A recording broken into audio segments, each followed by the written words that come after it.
Caríssimos irmãos, nós estamos celebrando a Sagrada Família. O que é a família? Bom, a sociedade, ela é composta de sociedades menores. A sociedade não é composta de indivíduos, é constituída de sociedades. A primeira sociedade é a sociedade conjugal. Esta sim é constituída de indivíduos, a única sociedade. E assim era a sociedade conjugal de Jesus, ou melhor, de Maria e José. Quando nasceu o menino Jesus, aí virou a sociedade familiar. Aí são os pais, a sociedade conjugal e os filhos, no caso, ou os filhos. Aí forma a sociedade familiar. Portanto, a sociedade familiar já é constituída de indivíduos, que são os filhos, e de uma outra sociedade, que é a sociedade conjugal. E Nosso Senhor veio constituir justamente a família, porque Ele queria dar o exemplo para as famílias. Exemplo de pai, de esposo, São José. Esposo de mãe, de esposa, Nossa Senhora. Exemplo de filho, desde a maternidade, até chegar à idade adulta, até os 13 anos. Portanto, Jesus viveu 33 anos, 30 anos dentro da sua família. Era de súbditos eles, e era-lhes submisso. Então é bom que a gente entenda um pouco a família, que aliás, existe um documento muito bom do Papa São João Paulo II, Familiares Consórcio, que é a missão da família cristã no mundo de hoje, é a exortação apostólica do Papa São João Paulo II. Mas antes de nós vermos alguns tópicos desta belíssima exortação apostólica, vamos também basear na Sagrada Escritura comportamento dos membros da família ou da família. E os primeiros ensinamentos estão no livro do Eclesiástico. Esse livro lembra o mandamento de Deus, que é o quarto: honrar pai e mãe. Então diz assim o livro do Eclesiástico, capítulo 3: Deus honra o pai nos filhos e confirma sobre eles a autoridade da mãe. Quem honra seu pai alcança o perdão dos pecados, evita cometê-los e será ouvido na oração cotidiana. Portanto, Deus condiciona a eficácia da oração ao respeito aos pais. Quem respeita a sua mãe é como alguém que ajunta tesouros. Quem honra seu pai terá alegria com seus próprios filhos, e no dia em que orar será atendido. Mais uma vez, a oração vai depender de quem honra o pai. Que às vezes a pessoa pergunta: eu rezo e não sou atendido. Você honra seu pai e sua mãe? Quem respeita seu pai terá vida longa, e quem obedece ao pai é o consolo da sua mãe. Agora vem uma recomendação muito importante: meu filho, ampara o teu pai na velhice, e não lhe causes desgosto enquanto ele vive, mesmo que ele esteja perdendo a lucidez. Ai, gente, tem os nomes hoje, está esclerosado, mal de Alzheimer, demência. Mesmo que ele esteja perdendo a lucidez, procura ser compreensivo para com ele. Não o humilhes em nenhum dos dias de sua vida. A caridade feita a teu pai não será esquecida, mas servirá para reparar os teus pecados e na justiça será a tua edificação. Isso é para muita gente, né, que tem os pais já com idade avançada, mal de Alzheimer, perde a paciência, trata como se fosse uma criança, repreende, gritam. Acontece muito isso.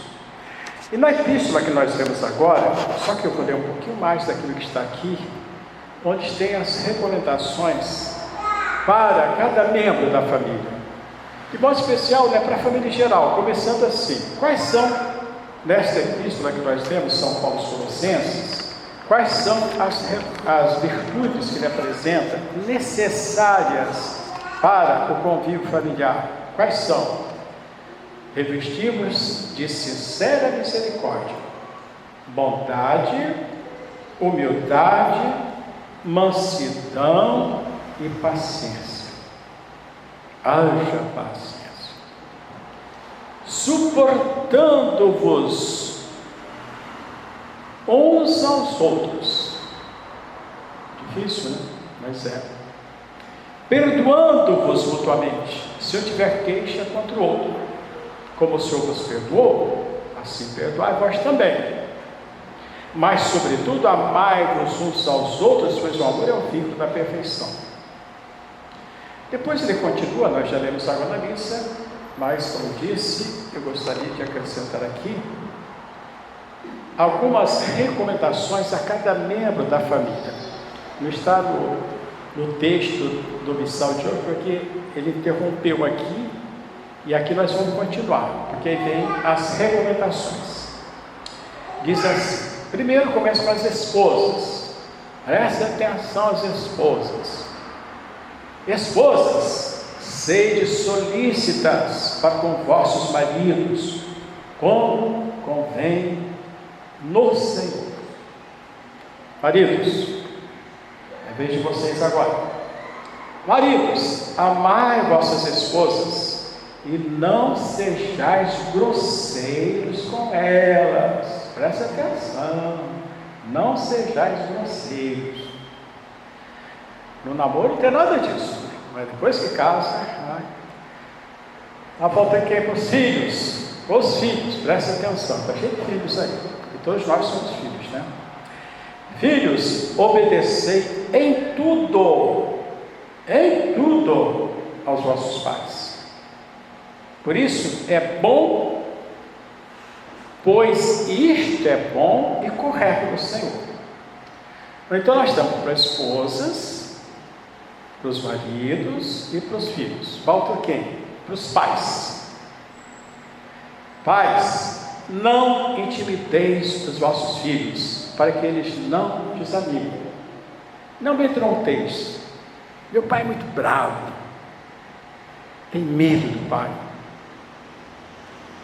tem medo de apanhar. Só isso. Vê o pai como se fosse um verdugo.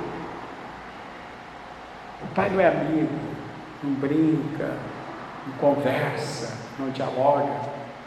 Mas vamos passar então para o magistério da igreja. Aqui nós vimos a Sagrada Escritura. Quando a gente lê Familiares com Sorte, não está lendo tudinho, mas é evidente que não vai ser assim, pode ficar despreocupado.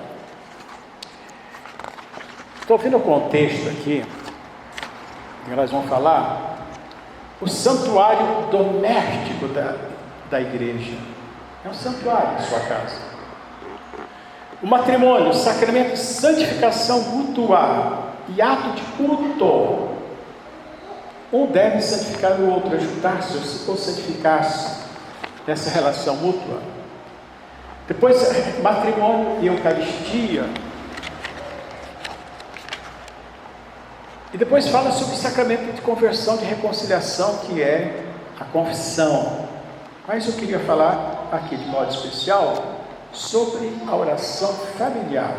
Não sou eu que vou falar, é o Familiares Consórcio, do Papa São João Paulo II. Então diz assim, a igreja reza pela família cristã e educa a viver em generosa coerência com o dom e o dever sacerdotal. recebido de Cristo, sumo sacerdote. A oração familiar, estou pulando alguns tópicos, os trechos, para me fixar aquilo que eu pretendo apresentar. A oração familiar tem suas características.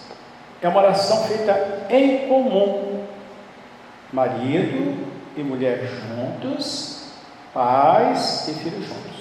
Na sua casa, o pai reza o terço, a mãe reza o terço, os filhos rezam o terço, mas não rezam em comum. Isso que o Papa quer falar, em comum. A comunhão na oração é ao mesmo tempo fruto, exigência daquela comunhão que é dada pelos sacramentos do batismo e do matrimônio.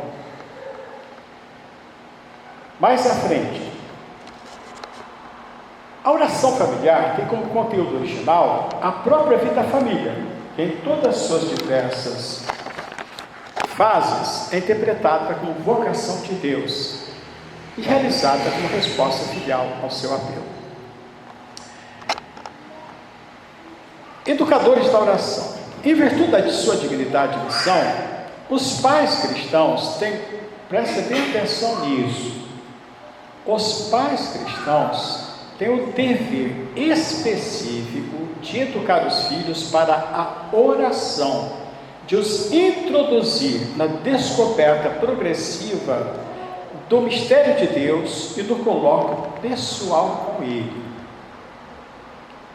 Então, os pais são os primeiros catequistas. Não é só ensinar quem é Deus, o sacramento, mas ensinar a oração, introduzi-los na vida de oração, é que diz o Papa.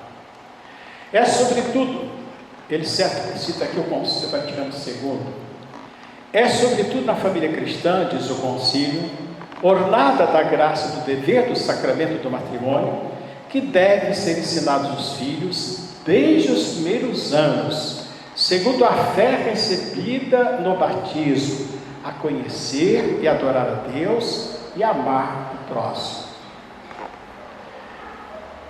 Elemento fundamental, insubstituível da educação para a oração é o exemplo concreto, o testemunho vivo dos pais.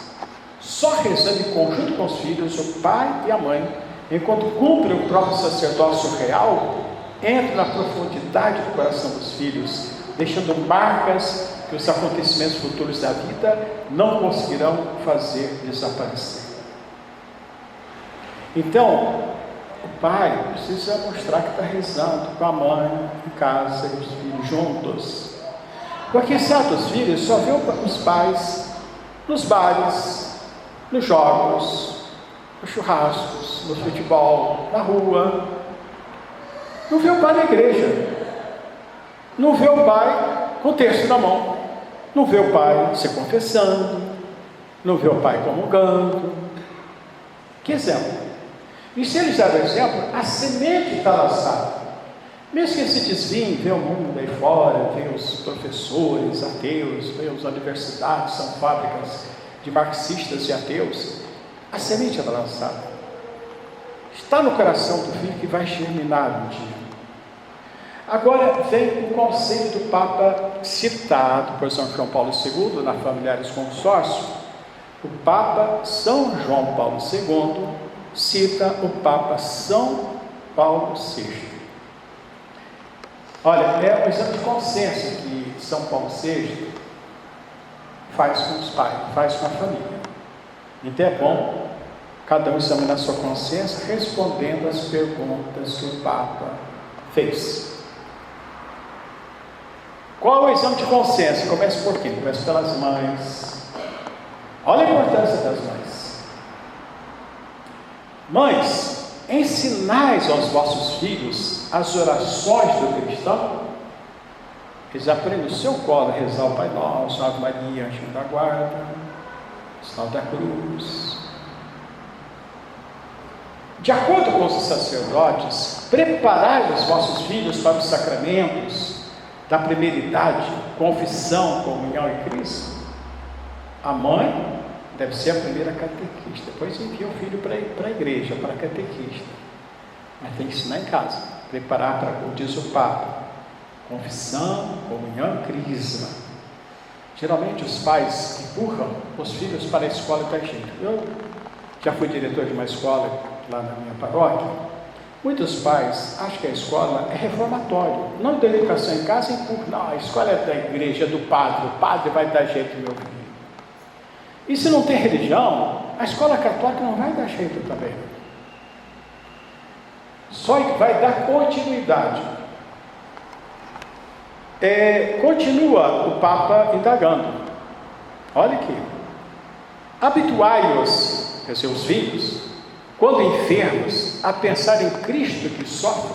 Eu estou doente. Ensina a sofrer como Jesus sofreu. A invocar o auxílio de Nossa Senhora e dos santos. Vocês ensinam? Outra pergunta. São Paulo VI. Rezais o terço em família? Agora vai virar para os pais. E vós, pais, sabeis rezar com os vossos filhos? Com toda a comunidade doméstica? Pelo menos algumas vezes? Não tem tempo. Tem dia que tem tempo, no domingo tem tempo. No sábado tem tempo. Nas férias tem tempo. Ainda para os pais, o vosso exemplo na retidão do pensamento e da ação, sufragada com alguma oração comum, tem o valor de uma lição de vida, tem o valor de um ato de culto, de mérito particular. Levais assim a paz às paredes domésticas, pax ut domini, a paz esteja nessa casa, palavra de Jesus. Deste modo, construís a igreja. Como diz, a sociedade é formada de outras sociedades. A única sociedade, como nós afirmamos no início, que é formada de indivíduo, é a sociedade conjugal. Porque a sociedade familiar já é de uma sociedade conjugal com o indivíduo que é o filho. A igreja é a mesma coisa. A igreja na sociedade é formada de indivíduos, é formada de sociedades menores. Então tem as dioceses, arquidioceses, tem as paróquias e tem as famílias. A família é uma sociedade doméstica, é uma igreja doméstica. A igreja é uma sociedade formada de sociedades menores, sociedades domésticas. Então a família é a célula-mãe da sociedade e a célula-mãe da igreja. Nós vemos hoje como as famílias estão diminuindo, cada dia mais, as famílias católicas, cada dia mais acanhadas. Vocês já viram na França como é que o islamismo está crescendo? Olha, na sexta-feira se reúnem, fecham ruas e praças, aquela multidão de muçulmanos. Por quê? Eles estão filhos, estão abertos à vida, são generosos com Alá e Maomé, seu profeta. Então a igreja só vai crescer se as famílias cristãs crescerem também, se forem mais generosas também. E por isso mesmo nós temos falta de paz. Por que não há vocações? Há vários motivos por falta de vocações. Um dos motivos é que não há mais filhos para ir para o seminário, não existe mais. Eu, exemplo, eu sou o quarto filho. Se eu fosse para nascer nesses tempos atuais, eu tinha sobrado há muito tempo. Então vamos pensar bem na nossa família, na nossa vocação, na nossa responsabilidade, a responsabilidade de um pai e de uma mãe. É o que disse o Papa Santo X: dai-me mães verdadeiramente cristãs. Eu diria, dai-me famílias verdadeiramente cristãs, e o mundo decadente será reformado, será reconstituído. A gente reza: Jesus, Maria e José, salvai as nossas famílias. Tem que gritar hoje que as famílias estão desmoronando, estão se desintegrando. E pior que todo homem de família, outros ajuntamentos aí que não tem nada a ver com família. Jesus, Maria e José, salva minha família que está em crise. Jesus, Maria e José, minha família vossa é.